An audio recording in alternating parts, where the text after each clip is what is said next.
Dave and John. Oh, I like I'm that. John and you're Dave. I like that character. Whatever. Yeah. I want to know more about him. Thanks. Yeah.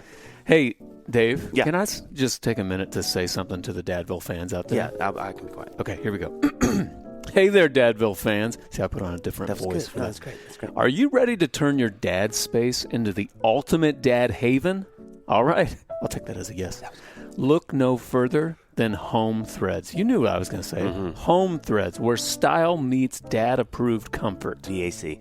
At homethreads.com, explore furniture designed for the modern dad. From recliners that embrace you like a bear hug to sturdy, kid-friendly tables for those epic dad projects. We've got the pieces to make your dad plans a smashing success. Now, Dave, Yep. to me, and you know this, Okay. there's nothing that says dad relaxation better than a good old Arian. Adirondack Yeah, chair. I yeah. struggle with the word, I but do I too. sure got don't struggle excited sitting and in them. came in. Yeah.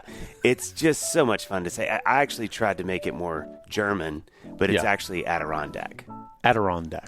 Yeah, it's a hard adder. And you can roll the R if you want. Yeah. Adirondack. Yeah, I love that. I love that. Yeah. Adirondack. Okay. Yeah. We need to move on.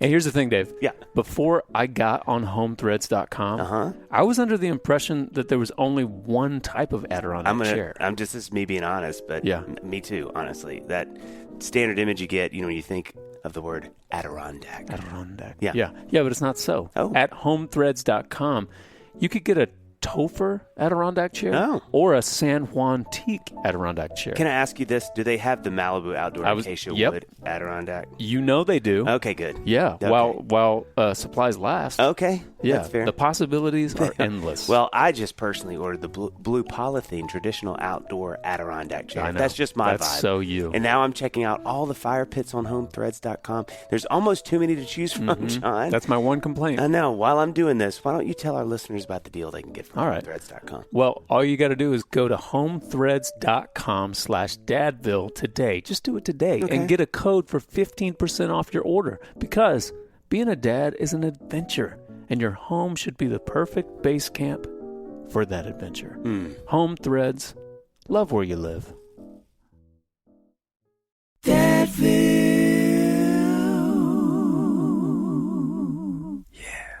Hi, I'm Dave Barnes, And I'm John McLaughlin. and welcome to Dadville. Dadville is a podcast where we talk about life, love, and the pursuit of awesome dadding. It's funny thoughts and deep talks. So please enjoy your time here in Dadville and enjoy this episode with Russell Moore.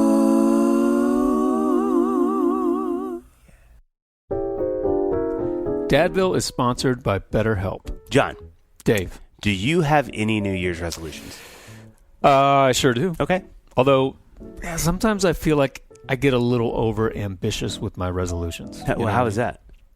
Well, I just did the math, and all my daily resolutions add up to about 22 hours a day. Jeez. So it doesn't give me a whole lot of time for sleep and meals. you know? That feels a little overzealous. Sometimes I can get a bit overboard with my resolutions too, but here's an idea. Okay. Maybe in 2024 we could go a little easier on ourselves, right? Whether it's by being more forgiving with our self-expectations, allowing for more rest, or maybe starting therapy. 2024 can be a year that we focus on some of the things we're already doing right. I think that sounds great, because I think therapy is a great way to focus on the positive and find your strength, right? It is so helpful. Yeah. It teaches coping skills, helps you set boundaries, empowers you to be the best version of yourself. You couldn't be more right, John. And it isn't just for those who experience trauma. It can benefit anyone. That's right. So if you're thinking of starting therapy, give BetterHelp a try. It's entirely online, designed to be convenient, flexible, and suited to your schedule. Just fill out a brief questionnaire to get matched with a licensed therapist, and switch therapists anytime for no additional charge. Get a break from your thoughts with BetterHelp. Visit betterhelp.com/dadville today to get 10% off your first month. That's BetterHelp, HELP.com/dadville. How you doing? Doing well. How are y'all? Thanks for Look at coming you. on. I Oh, know. thanks for having me.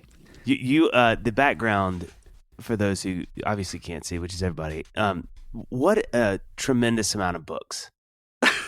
I want to say the couple things. I just want to own up to them right off the jump. Okay. The amount of books, right? I can see some important pictures back there. Also, we got a collared shirt with a sweater over it and some great looking hair.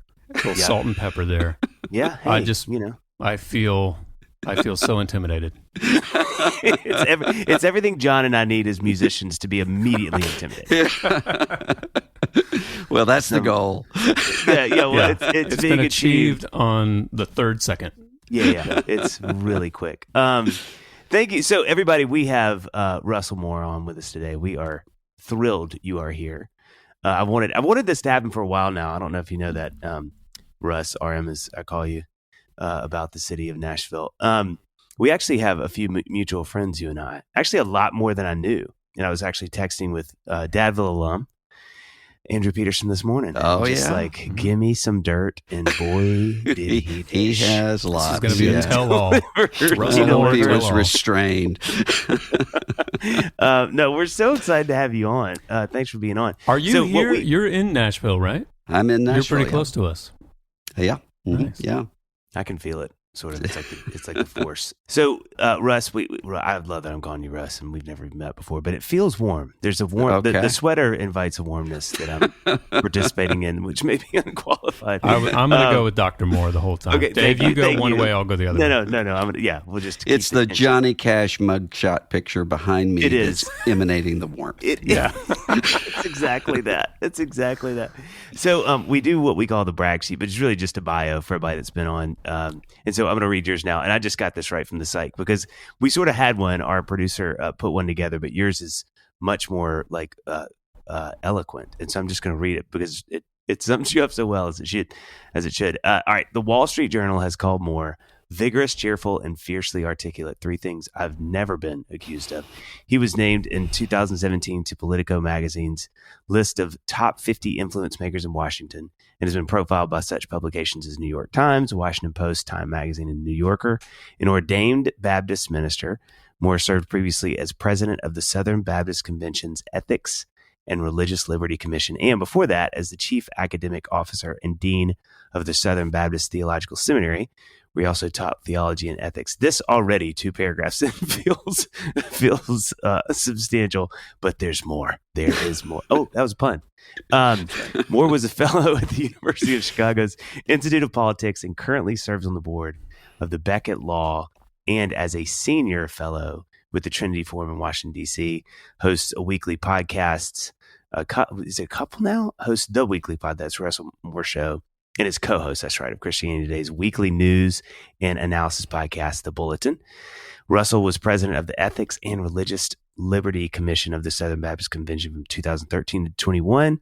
Prior to that, he served as provost and dean of the this is incredible, Southern Baptist Theological Seminary in Louisville, Kentucky, where he also taught theology and ethics. A native Mississippian, which that makes 2 of us, I hope you know. I did know that, yeah. That's me and you. Where are you from? Biloxi. Come on, man. Get out of there. What about you? Kosciuszko. Oh, I know Kosciuszko. Okay, respect. Yeah. He and his wife Maria are the parents of 5 sons. They live in Nashville, where he teaches Bible regularly at their congregation, Emmanuel Church. We are so happy to have you on. Thank you for doing this. Oh, thanks for having me.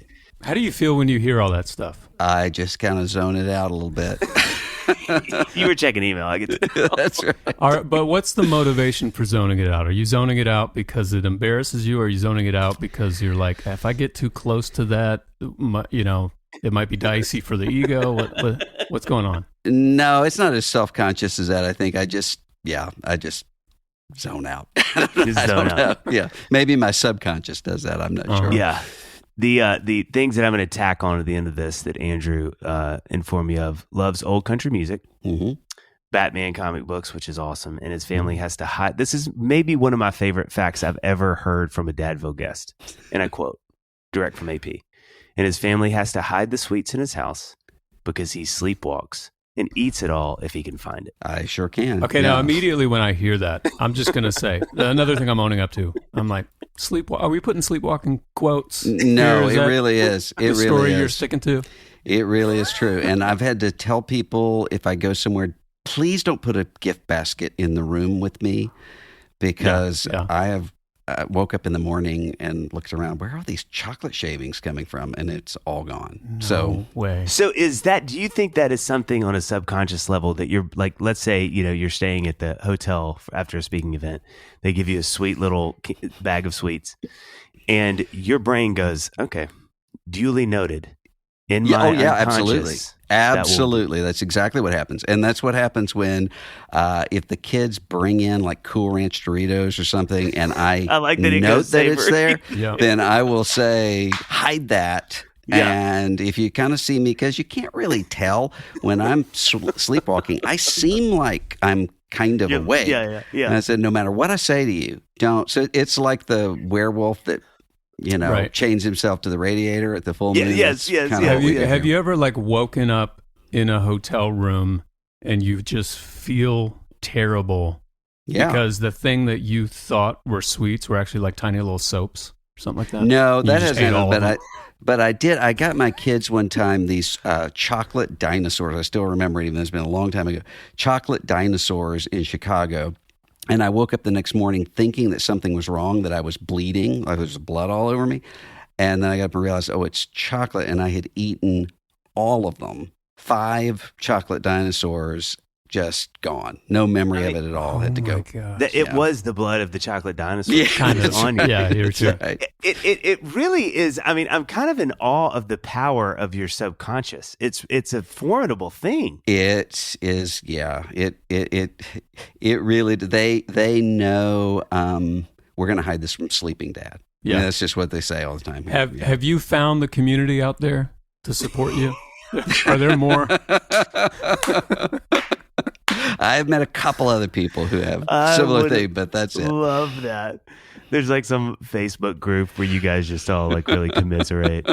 But except one is like, it has to do with like cars, which is just wildly more dangerous. No, Right, it makes you that's think right. like, what are the other things?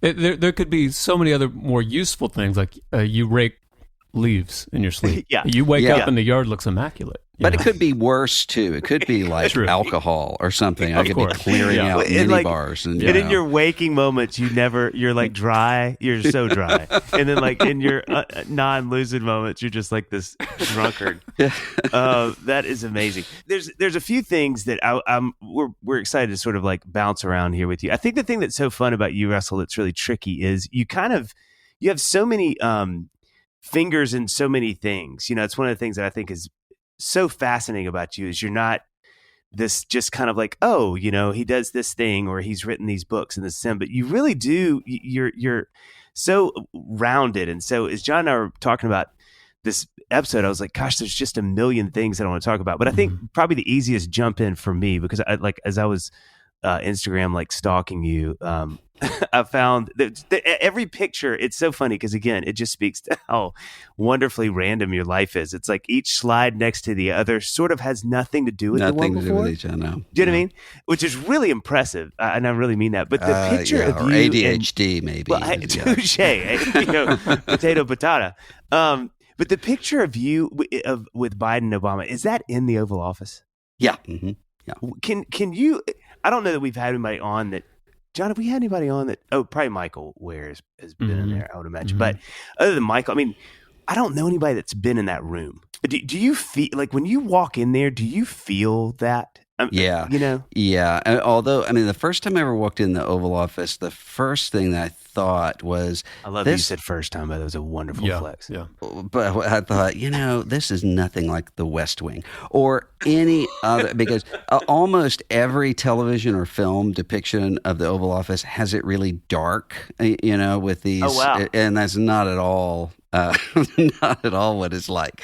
President Obama used to keep a bunch of, and I still don't know why, but would keep this big basket of apples in the table right there. And I used to always wonder, has anybody ever just reached over and started eating one of these apples? I mean, what is the story? And I still don't know. I would love it if, like, your description, every question we ask you, you're just talking about the candy that was in the room. That's true. And I noticed there was a bag of rollers just at right behind the desk. And you looked at That's them and you said, true. listen, guys, no matter what happens, do not let me fall asleep. Do not let me fall asleep. So I what can't what account. was the was that a meeting that you guys were having, or how long were you in there For that picture, for that particular yeah, time? Yeah, we were meeting about something. I mean, we would. That one might have been on refugees, immigration reform, or it might have been criminal justice. I'm not sure which that particular. This is one again what's so impressive about you, because I Right. mean, it's like you have to reference which time and the reason why, which is that's. I mean, surely you recognize how cool that is, right? I don't know. It's So you just blacked out again. I could tell. You're just like When- any compliment. When you step into the Oval Office, that let's say the last time, Uh-huh. is it still? I mean, you've been there multiple times. Is it? Are you at the point where it's just another meeting, or No. is it not lost No, on you? it's, You're like, that's this no. is That's the- always. It's always an impressive thing. Yeah. Yeah. Are you ever like just slightly tempted to try to steal like a pencil or something? Just something small. Just, no, that's a lie. no. I You wouldn't blacked do over that. again. I could see your eyes. You did that thing, and then no, you're not genuinely. Well, one of the things that I really wanted to talk to you about, and I want to be upfront and say, this is not a political talk here, and I'm not interested in talking about your politics, or left or right, or any of that kind of stuff. But I in 2016, when you were one of the voices of being critical of then nominee Trump, I'm just curious what was your headspace before you kind of made some public statements, and B, what was your experience post that? Because obviously you got a lot of attention, you got a lot of backlash, and what was that whole experience like for you? Well, I think there are some people who think that I didn't know what the response would be, and I knew exactly what the response would be. But I felt like I had to do that and say that. I say that like it's past tense. I feel like I have to do that and say. Yeah, well said. But the first time in 2015, I knew what was going to happen, but I felt like this I just don't have a choice here. And that was. It was an excruciating several years on many fronts, not just on that front, but on many fronts. And it also is it was an unusual presidency in the sense that, well, in all kinds of ways, but in one sense, because usually when there's somebody who's kind of opposed you, what you kind of usually want to do is to win that person over and reassure them I'm really not the person you think I am, or that kind of thing. And that wasn't the way it went, really. Wow. So that part was a little surprising. Do you feel like, being someone who has been so active in all the causes that you have been championing for so long, this was, back in 2015, 2016, I'm sure you could give many more examples like that where you have gotten in the mix, Do you notice a change in, sort of very broadly speaking, our capacity for like useful dialogue and discourse? Do you feel like that's being chipped away at?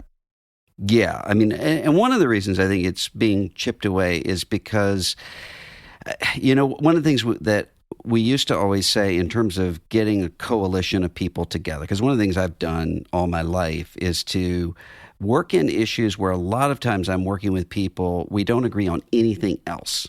We just agree on this. We just agree on human trafficking or refugee resettlement or something like that. And so this is the only thing we agree on, and we can agree on that together. And usually what I found is if you can take an issue that hasn't been sort of colonized by politics and culture wars and all that, and work together on it, then usually you can sort of build out from there. You start to see, okay, wait a minute, this person isn't the devil, and maybe there are some other ways that we can work together. Problem is now there are so few of those issues because almost immediately any issue that even comes up is going to be tribalized. Right. And it's very, very hard to find issues that don't. Do you have any health goals for the new year? I know I do. Maybe you want to be smarter about eating out too much or buying healthier foods. Well, I know who's going to help me stick to my goals. Thrive Market. Thrive Market is the go-to for all of my grocery and household essentials. Plus, the convenience of getting everything online, then quickly shipped to my doorstep is a huge time saver. I love that Thrive Market carries brands with the highest quality ingredients and sourcing methods. They restrict hundreds of ingredients across their food and cleaning categories, and I can use their on-site filters to suit my lifestyle needs. Whether you're looking for organic kids snacks, low sugar alternatives, or gluten-free pantry essentials, you can curate your own shopping experience with a few clicks. As a Thrive Market member, I save money on every single grocery order, over 30% each time on average. They even have a deals page that changes daily and always has some of my favorite brands like Kind, Bonza, and Applegate Organics. And check this out. When you join Thrive Market, you're also helping a family in need with their 1-for-1 membership matching program. You join, they give. Join in on the savings with Thrive Market today and get 30% off your first order plus a free $60 gift. Go to thrivemarket.com/dadville for 30% off your first order plus a free $60 gift. That's THRIVE market.com/dadville. thrivemarket.com/dadville. Because I could see with that background that you just talked about, I could see how you would have a more optimistic view on our country right now, because you're like, I'm actually one of the guys that's in these rooms that people don't even think exist anymore, where it's like, no, these conversations can happen. Do you feel like you have, are you optimistic about the future? If you're looking for somebody optimistic about the future, I'm probably not the person right now. I might be, I come up and down, and I may be different about it later. I've got a long-term optimism, but I'm really nervous about the next 5 to 10 years. I am really nervous. And how does that iterate in a way that, like, what makes you nervous about that? Like, how does that play out? Well, I mean, we're at a really crazy, dysfunctional, angry, resentful, fearful time. And we're also at a point where we've become numb to so much. Things that would have at one point been just have dominated everything in shock are now, and we just move on from it. And so that is happening at the same time that I think there were a lot of people who had this idea, we're in a crazy time, but, that's happened before, and there'll be something that fixes it. So there'll be a lot of people would think, there'll be a big national emergency, like September 11th, and the country will all rally around. We had a big national emergency, and that didn't happen.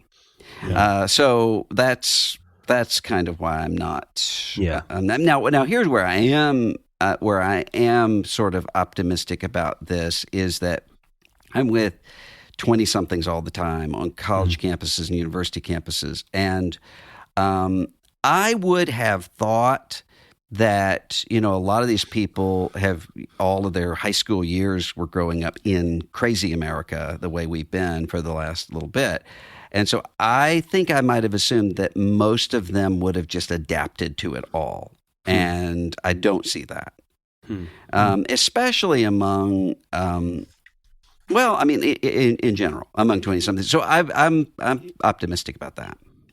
Because I am always curious, like every generation, it feels like, it's the world's going to hell in a handbasket, So there is always like, I'm 41 now, and I'm like, do I just feel the way my dad felt at 41? And this, and And I'm hoping, you want the answer to be, yeah, everything's going to be fine. Just everybody feels this way. Nothing's unique, all that kind of stuff. But yeah, and that was a question that I spent a lot of time pursuing, because I would talk to experts in, historians, sociologists, psychologists, everything you could imagine. And that has been the question I would always ask, which is, are things as crazy as they seem? Wow. Or is this just life and you don't really notice it until a certain point? And uniformly, without one exception, the answer has been, and without any hesitation,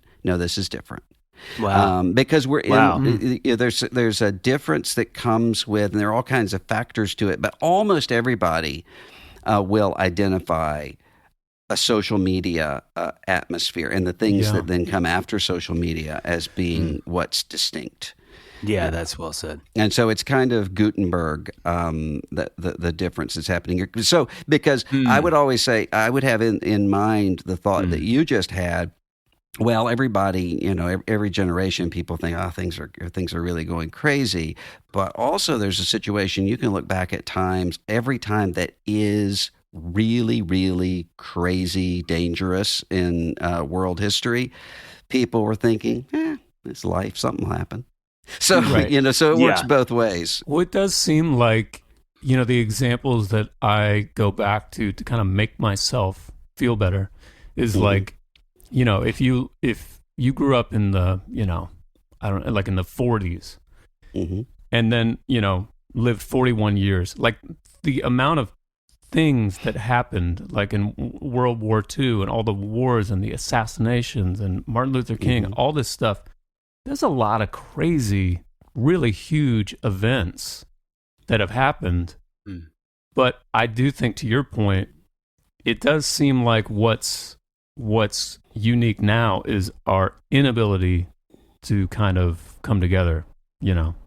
Our discourse with each other is just worse than it's ever been. To your point, Russell, it's like, I think so much about the social media has given everybody a microphone and a megaphone, really. Like literally every human that wants one suddenly can have really pronounced thoughts, whether they have actually wisdom or knowledge about those thoughts. And so, and you also, when you have people who are lonely and disconnected, and most of America right now is lonely and disconnected. Wow. Nobody actually stays that way. You can't live that way completely isolated. So what a person wants to do is to try to find a semblance of community. And they usually are finding it online somewhere. And then you have this sort of, you have this tribe of people that you're not ever with in regular life about anything that doesn't have to do with whatever it is that's bringing you all together. And so to remain part of that tribe, you have to parrot back what it is to be in that tribe. And so the very act of proving that you belong leads to more and more extremism. And that's a lot of what's happening right now. There are not people don't have parts of their lives that are separate from whatever is right in front of them in social media. And then the other thing is, there was a study done several years ago about if you look at these social media platforms, look at X, formerly known as Twitter. Most people on that platform, this study showed, are actually normies. They just don't post or they don't stay. Because you have the sort of mobs that come on there and the trolls that come on there, and that's incentivized, and the normies leave. Now, that wouldn't really matter if it were about just social media platforms, but that's what's happening in churches and neighborhoods and families and other places. And so it creates more of the loneliness, which then creates people have to have another hit to try to make it better, and they go back to the. Yeah, it's. I've talked about this. I'm beating a dead horse bit, but I think I said this a couple weeks ago on one of these podcasts. But I think one of the things that I keep learning the older I get is that the plan of the church by God is such a genius move, because in making us, meant to be communal things, right? Mhm. And I think there's just such a tremendous danger when we cut ourselves off from community. And I think one of the millions of reasons that it's so wise is what you just said, that idea that like when we get too much distance, you can start to reframe and make up stories and these things that literally just sitting with a human being can change. Just physically seeing somebody, because all of a sudden you're like, oh yeah, that's like a guy with kids and Mhm. who likes pizza. Mhm. It's like Mhm. it changes from this sort of thing we cook up in our brains. And so I think one of the most genius things that God did in making us was going, hey, that you need to be together. Like there's a million reasons for it, but one of them is what I think you're saying is this thing that loneliness really does create these crazy, lives we live in by ourselves and make up all these rules and things about people that just being around people can almost single-handedly eradicate, or at least really give some friction to your thoughts on those things. Yeah, and you need to be needed. And I mean, I think of Wendell Berry was talking one time about his community and why it actually wasn't as polarized as a lot of places. And he said it's because we're a really small community. We're way away from everything, and we need each other. Wow. And so you have to have a kind of prepaid forgiveness. In that kind of a world, and that's really true everywhere. It's just you can so notice it in that situation. That's beautiful. That's really sad. How have you navigated? I mean, to your point about being, like John said, with the last election and you being in that political space, so much being in the Christian space. Like how? Like I look at your career and your life, and I feel like personally, you've done a really good job of navigating that. Like I feel like. You think? I do. I think, I don't know. Well, but like, how have you done? Like, what is that like to do that? How have you walked that line? I mean, I'm sure it can't be, especially like you said, it's not like it's gone away. Some of even from 16 or whatever. I'm sure you're still dealing with a lot of backlash from that even now. But I mean, how do you walk that like you do? Well, I mean, it's not so much backlash from that as, I mean, it's ongoing. And so, it's an ongoing situation, and we're not. It's just lash. We're just, yes, it's lash. I think part of it is I hate conflict. Wow. I actually hate Jeez, controversy. you picked the wrong- You could have picked a different path there. Yeah, I know. I I have friends who really do actually enjoy, not because they're pugnacious or quarrelsome people, but Right, it right. just sort of gets their blood flowing. I'm not that way. I don't like it at all, really. But I also know that, I was a 15-year-old who was going through a deep spiritual crisis, wondering, is all this just a game? And is all this really just about something else? And what helped me through that is the fact that there were people who were models from a distance that I was able to say, okay, well, that is a way of being that at least gave my imagination something to consider and something to look at. And so I'm constantly thinking about the 15-year-old people, whatever age they are, who are going through that similar situation. And in order to say, you're not crazy. And this isn't the way for everybody necessarily, but it is a way. And I think the problem is there are a lot of people who think they have to choose between false alternatives, and so you end up with a bunch of either ors where there really are both ands, and you have a lot of both ands that are present where there really should be an either or. Yeah, and that's all of that's confused, and so that's kind of what I'm trying to do. Do you feel a pressure from knowing that you're kind of I think about Tim Keller in this way, but like, one of those people that it feels like the world has sort of gone, okay, you're going to be somebody we, CNN calls to get the Christian perspective on that. I mean, does that come with sort of a baked in pressure, or like, do you feel that, or is that liberating and exciting? Or, there's a pressure to it, but what I'm always having to sort of remind myself of are the overhearers. That's really who I'm talking to all the time. it is not so much the people who are right in front of me, but the people who are overhearing. So, for instance, usually when you have somebody out there who's completely disconnected from any religious connection, but they're starting to be interested in it or starting to ask those questions, they usually don't say anything to anybody about it. And as a matter of fact, they usually kind of argue more vigorously. We're trying to protect ourselves, and so we argue more vigorously from something that's going away in us, and that can work the other way too. So those people often are overhearing and trying to listen and to say, what is Christianity? And at the same time, I know there are a lot of Christians who are overhearing to say, some of them to say, can I really be a Christian?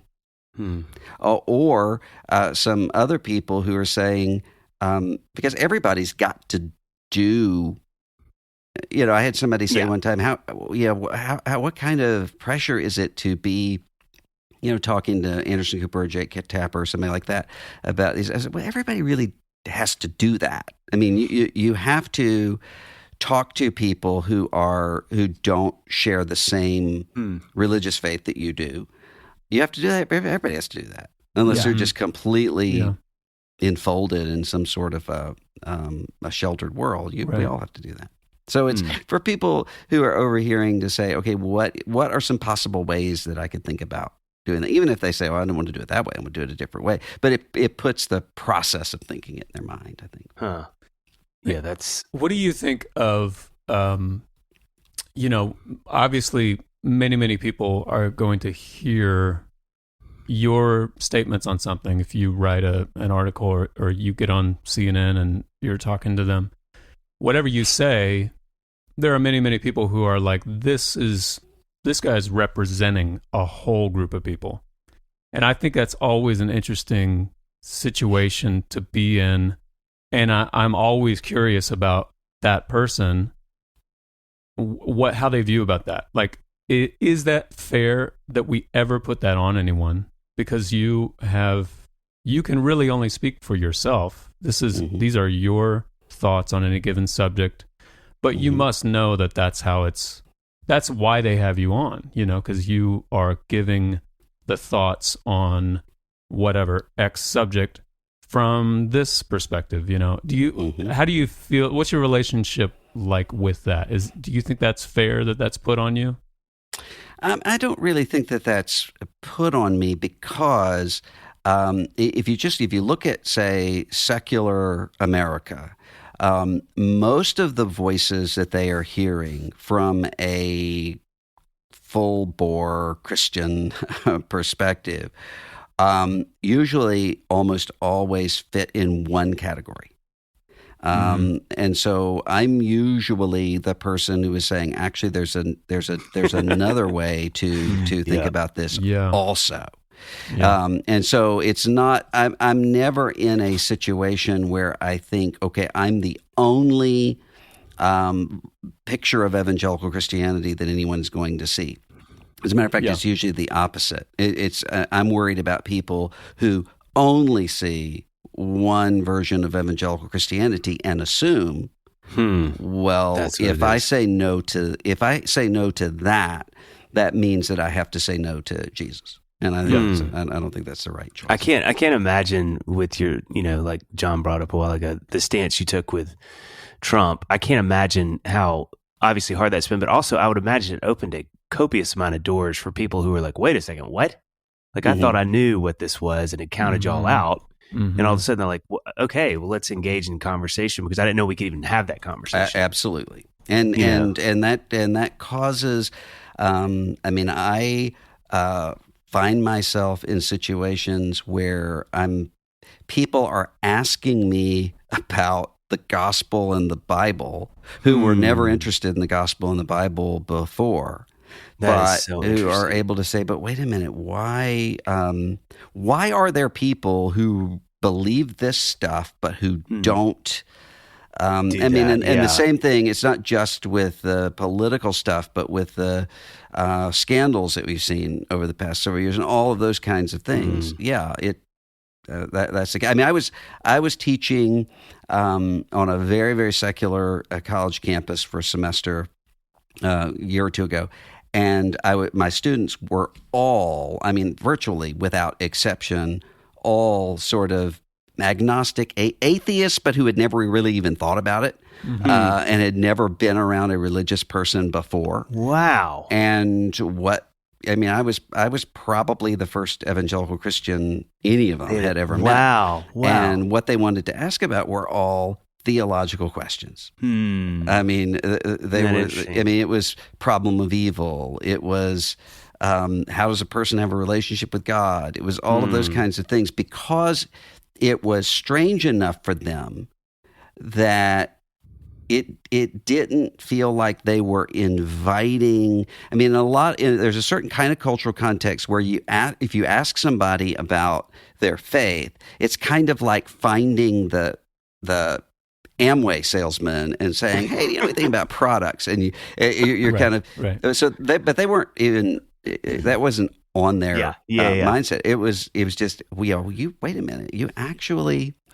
You actually think this dead guy came back to life? Yeah.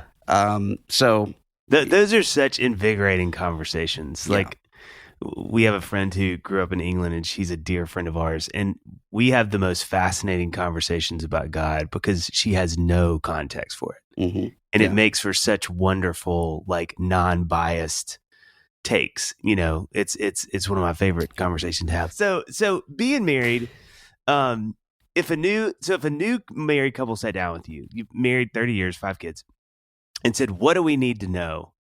What do you think you would say to them? I mean, one of the things I do say to them is if I'm taking a couple through, Because you do premarital counseling. Yeah. If I'm taking a couple through premarital counseling, a couple things that I do. One of them is to say, what I want you to do is to do this homework assignment completely separately. And come in and bring it with you, where what you're answering is, if I were going to have an affair, here's how I think I would go about hiding it. Whoa. And here are the sorts of things you should do to look into it. The reason I do that is not because nobody knows exactly what they would do. Right. But the initial response is always, "Oh, I would never cheat on her. I would never cheat on him. He's my soulmate." And you're like, guess what I'd never do? Eat a bunch of chocolate. The dinosaurs, that's right. But what I'm trying to do is to show them from the very beginning, you have vulnerability that you need to be working on. Wow. And the other thing is to say to them, you really need to be working through problems in the really, really good moments. And nobody wants to do that, because you don't want to sort of, disrupt a nice dinner together when but that's actually the time, not when you're in the middle of some sort of a fight with each other. That's the time to say, when you say you're acting just like your mother, here's how I respond to that. Something like that, where the temperature's way down. And that would be one thing. And then the other thing that it probably isn't good for everybody, but it's worked for us, is we don't think we ever talked about this. We just kind of did it. Somebody's always the stable one at any point. And sometimes one of us will kind of be sort of falling apart a little bit, and then see the other one and say, "Oh, wait, it's your turn." And then you just kind of kick into this this more chill mode, and that's worked. Oh yeah. So this year will be 30 years for you guys. Is that right? Yeah, this May. Yeah. So I imagine this is a very tough question to answer, but I mean, looking back through 30 years, can you kind of see an arc of how your marriage has changed? Not really. I mean, I think our marriage is the same now as it was in 1994 in all kinds of ways, except that it's deeper. So I don't think, and one of the things I think about all the time is, and I will say, I'll see people who are divorced and they're marrying somebody else my age, and I'll think, I don't know what I would do without the shared history and the shared stories. I mean, even apart from everything else, having been through so much together, to be able to just talk about things with a kind of shorthand. We both know what we're talking about. Right. Yeah. That would be a huge loss. And I can't imagine starting that all over again. So there's this whole sort of infrastructure underneath that we don't really think about a lot or talk about a lot, but it's all there, and it shapes and forms who we are. And that's just a big part of it. And it's not something that's really examined often. And I find one of the problems that I tend to have, and there'll be these moments where I'll kind of break through, is that I kind of take things for granted. And then there'll be these moments like at Christmas this year, all of my sons were around the table, and Maria was there at the table, and I was sitting there, and just for a second, it was like I was outside of myself, kind of looking in as an observer, and was thinking, there was a time when they told us we would never have children, and I was anguished in praying for children, and look, and I take it for granted. And if my 27-year-old self could see this scene, he would have said, "Okay, I don't care about anything else. That's enough." And so sometimes that'll break through. So you have 5 boys, is that right? Yeah. What's the age range there? From 22 to 12. Oh, okay, 22 to 12. So you guys are still in the thick of it a little bit. Yeah. We have 2 high schoolers and a middle schooler now, about to go into middle school. Yeah. Jeez. And 2 are adopted. Is that right? So what are your?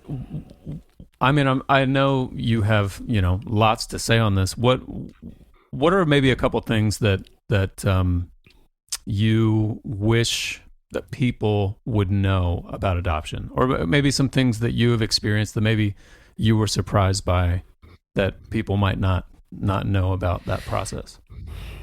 Well, I think there is a sense in which people don't know how difficult this is. And by people, I don't mean the people who are adopting. I mean usually the people who are around them, who know that the process is difficult, but who really don't understand the unique kinds of parenting and all of those unique challenges that come with that in order to kind of help them and to shore that up. I think there are a lot of people who don't get that.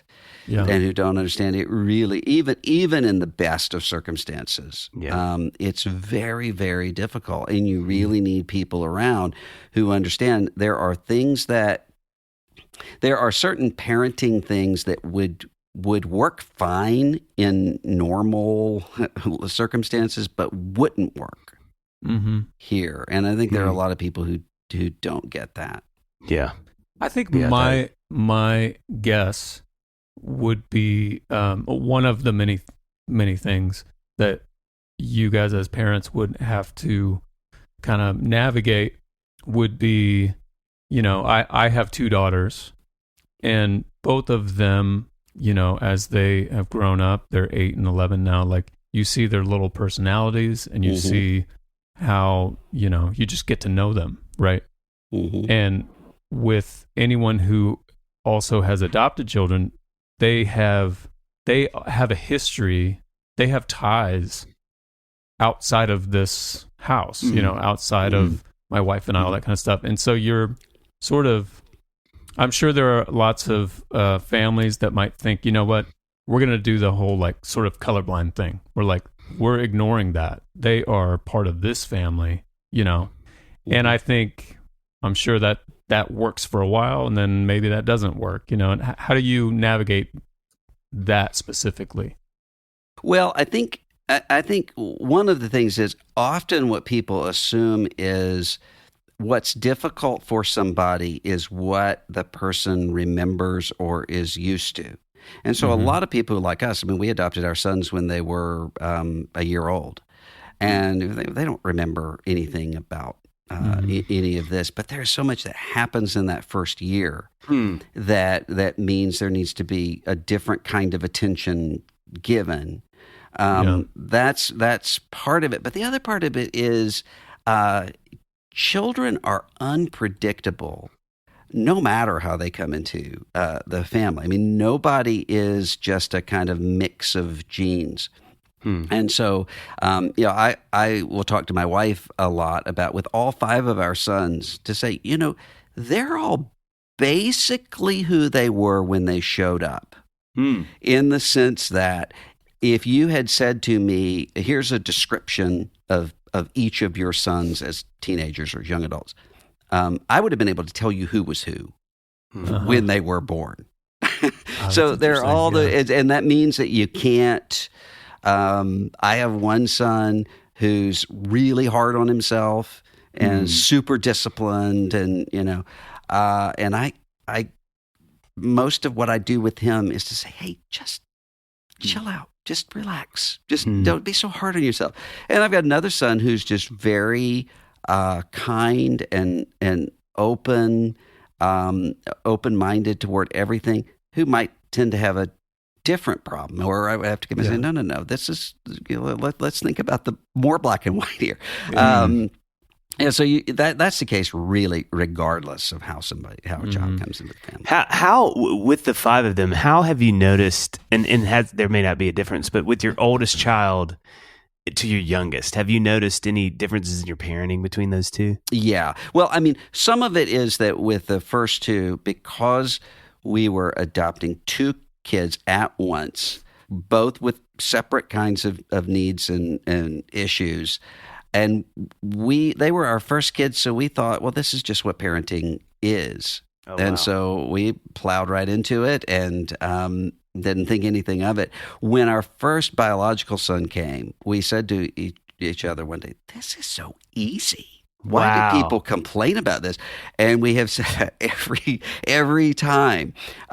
So that, of course, was going to be a big difference. Yeah. But also, I think the thing I've learned the most about parenting is what to not freak out about. So there are a lot of things with the older kids where what you're freaking out about is not so much what's happening right there, but you think, oh, is this the beginning of something? Awful, and we've got to get it right now. And then as time goes on, you're just like, that's what 7th grade's like. Yeah, that's right. That's so true. That's so true. So there's a book been written, and I don't even know if you wrote it anymore at this point, but it's called Onward: Engaging the Culture. Okay, good. This is me fact checking without losing the gospel. How I'm so curious about this. Like, how do you encourage your children in that way? Like, being people out in the world that, as you said, is getting, it's just different. It's especially from, I feel like, even I'm 45, and when I grew up, even feels so different. Like, how do you encourage them in engaging it? And you said it so beautifully, especially when you have kids, like we all do, that are so different.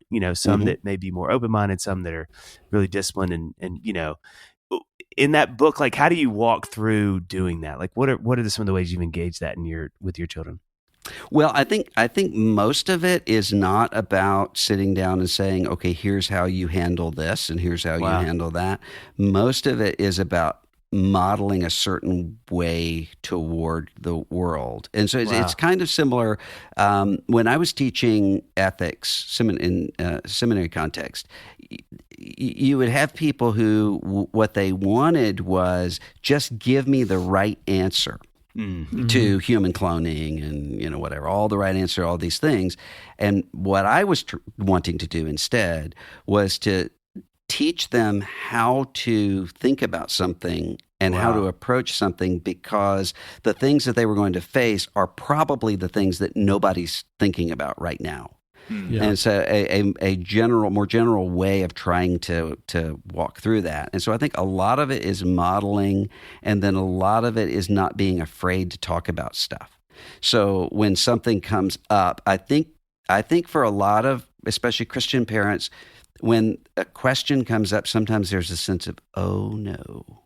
Here's this issue. I'm not ready to talk about it, and I Yeah. have to be right now. If I mess this up, I have messed up their entire it's over. lives. And Yeah. and that, kids can read that, and what they can read is they're really scared. Mhm. And so if having the ability to say, I don't know, is often I don't know, but let's try to think about it and figure it out. I mean, Yeah. that's often the best answer. Yeah. John and I laugh so much, by the way. I mean, like, because our kids' ages are there, I'm like, we were constantly living in the fear. Like, that was it. That was the one question. That's the And one now, question. Yeah, you know, they're going to live in an alley and, That's sell right. Beanie Babies for drugs. It's going to be a whole thing. Yeah, and you think about it in your own life, how much there are very little things. I lost my dad 3 years ago. There are very few things I can think of where my dad told me something and I'm holding on to it. Wow. There's a lot more where I'm thinking to myself, what would my dad have done in this situation? Wow. And you've seen him in some other, and even when it's things where I wouldn't do it the same way, it helps you to find your own way. Yeah. And so that's what so I think true. is most important. Yeah. That that's is well true. You know, I've never really thought about that in that specific context. Like, thinking back on, like, are there any big issues that I'm like, well, no, I've felt this way on this topic for 30 years because my dad said something in 1993, Mm-hmm. I mean, I think there are a couple of those, but they're all sort of like very trite things. Yeah. Like, oh, I didn't think we liked that restaurant, Right. or whatever. Right. But I don't know what it is about. I mean, I guess it's because our children are the most important things on the planet, and we would just die without them. But we have parents snap to such a pessimistic outlook so often. I think it's a common trend when we have guests on the podcast who have kids who are like out of the house and they're further down the road from us. It's always a more laid back, like you're saying, like, don't view everything through like, okay, this is a fork in the road. There's like two options here, right or wrong, and you got to get this right. I don't know why we so easily snap to like that worldview of parenting. Yeah, and I think it is because they're so important to us, and also because it's hard for us to notice those stages of development. Yeah, that's a great. And even I'm pretty laid back with stuff, but my now 18-year-old, just turned 18-year-old, was driving by himself to Cleveland to see a concert, and he wanted to see. And this is what he wanted to do, and I let him, and then I was like, man, it's Cleveland. So this is the third. So this is the one right in the middle. Mm-hmm. Yeah. And I don't know about Cleveland. And my wife said, you were literally running comms for a congressional campaign at that age. Yeah. And I was like, yeah. But not in Cleveland, sweetie. Not in Cleveland. Honey, we stayed way afar. Yeah. And you just, I think it's hard to, you look and say, it's hard for you to realize, it's easy for you to realize when you're 19. Okay, I'm not a baby. I'm able to, and it's very hard for you to see that when you're the parent of a 19-year-old. Right. Yeah. Now, would you have let your oldest son drive to Cleveland at 18? No, I don't think so. No. I don't think And so. your youngest will probably go next year. That said, Yeah. he's living there. He just moved to Cleveland. He's never coming home. Yeah. So, one more question, then we buckle up for the lightning round, Russell, because it's a real doozy. We obviously have so many parents that listen on this podcast. And I know this is kind of a global question, but I'm sort of pandering to the pastor in you. Do you have, like, if you had encouragement for parents right now, in this day and age, like, what's the word you would give those people listening of encouragement? Well, I mean, I think I would say similar to what we've just said. Don't panic and don't waste your life with your kids in a constant crouch of anxiety. And I mean, there's a really important book coming out by a friend of mine in February or March, talking about why you have such a spike in anxiety among teenagers, young adults. And one of the key reasons is because you have anxious parents. Yeah. And you have anxious parents not because of some, flaw in them, but because they're thinking, okay, I've got to get this right. And what if I don't get this right? And so you waste a lot of time in a counterproductive sort of way. And the other thing I would say is pay attention to who your kid is. And that means that you're going to respond very differently to each one of them. I mean, I think I'm a completely different dad to each of my 5 sons. Yeah, isn't that fascinating? I love that. That's so good. Well, here we are, right at the light, just poised right at the precipice here of the lightning round. So, Russell, buckle up. Here we go. Okay. Here we go. All right. I'll lead us all. Are you going or me, John? Are you going? I feel like you need to ask this question. Okay. Because I've already had a snap on the book. What is the book you haven't written but want to? At one point, I would like to do a big Christian ethics at one point. Oh, wow. And at some point, I want to write a novel that I've kind of been working on in my mind. I wondered about that. Yeah. When you mentioned Windleberry, I was like, oh, I know what that means. Yeah. Yeah. Those seeds are there. Yeah. So I remember reading Jayber Crow crying. Oh, man, Jayber Crow. Crying at the end of that book. Yeah. Like it ruined me. Yeah. That's great. So we've mentioned, I think at the top, that you're a Batman man. Fan. Batman man. Batman man. If you were going to be Robin I love this question. to one of the Batmen, which Batman would you be Robin to? Oh. Which you mean one of the movie Batman? See, he's already discredited it. I've already discredited that. Yeah, I mean, and the problem with that is I'm just not a movie person, and I tend to get disengaged with movies quite a bit. Oh, look at you. So my wife laughs that I watch movies 5 minutes at a time if I'm in control. Oh yeah. 5 minutes at a time, and then I go on. But I mean, in terms of, I might say Michael Keaton, just because it would be fun to be with Michael Keaton. Apart from Batman. No doubt. I'm with He's you gonna on have that. some good. Well, all right. The next one, best Batman villain. Best Batman villain, I would probably say Penguin. Oh, tell me why. This is fascinating. And is it just Penguin or is it Danny DeVito? No, I'm not even thinking of Danny DeVito. I didn't even think of Danny DeVito, but Penguin himself. I mean, I think he's an interesting backstory, really cold-blooded, not as chaotic as Joker, but chaotic enough. Yeah, that's really. I love how especially the way inside it there's a writer, Tom King, the way he writes Penguin is actually terrifying, and might be one of the scariest. Yeah, that's so fascinating. Yeah. All right, favorite old country record. Oh, record? You mean an entire set of songs? Oh, well, I'll tell you, this is not what I'm saying is the best, but it's the one that if I had to just have one, it would be. And that is, there was a live, I think it was American Storytellers is what it was, that VH1 or somebody did years ago with Johnny Cash and Willie Nelson doing their songs and talking, about their songs in between. And I love that album. I so miss that format. I know. What a genius format that was. Because it was like, not only did you get the songs and stories, but the arrangements were always so cool. Yeah. It wasn't the thing you were used to. And especially with those two, because you have Johnny Cash, sort of voice of God, gravity, and Willie Nelson probably just come off of a weed-filled room, but it's very chill and relaxed, and so it's a good combo. Nice yin yang. Okay, a couple more. Most embarrassing speaking/guesting moment. Oh, I don't know. There have been so many of them. One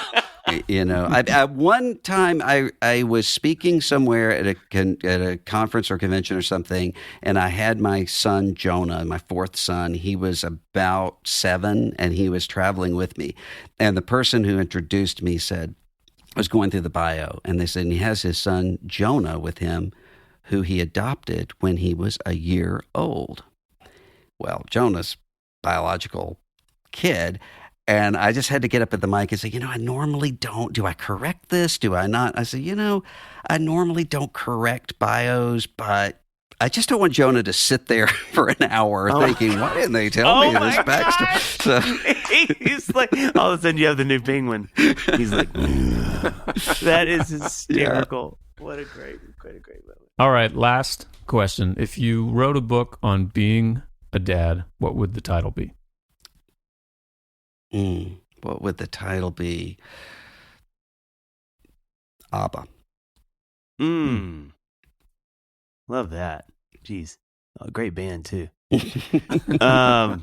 Thank you so much. Yeah, for this taking was time so out great. hanging with us. It's been great. Anything, before we let you go, anything you want to plug? You got anything coming out that people should know about or pay attention to? Well, I would always like for people to become a member at Christianity Today, and they can do that. Oh, on our there website. it is. Yes. That's so great. Well, thank you so much for being on. It's so fun being with you. And hopefully we'll see you in Nashville, Yeah, walking about. that's right. In the Batmobile. Yeah. Thanks for having me. Yeah, thanks. See ya.